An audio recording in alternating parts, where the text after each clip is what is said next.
సద్దనం తాగేసారా? గబగబా బోధులకు నీళ్ళు పోసేయండి. గబ సద్దనం తాగేసి ఆ గింజలు గుచ్చేద్దరు, పచ్చ గింజలు.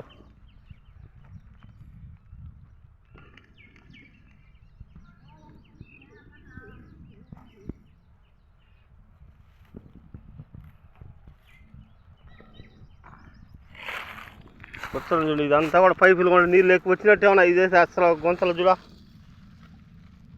నమ్మే ఎక్కల. ఇక్కడ గింజి నాటినా కూడా ఏడ మొలుస్తుంది. దువ్వే వస్తున్నది బొక్కలో.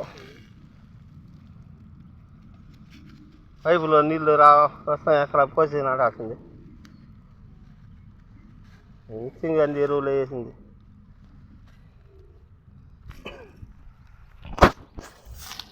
పోసేయండి, ఆటేసి వెళ్దాం ఎండకు ముందు.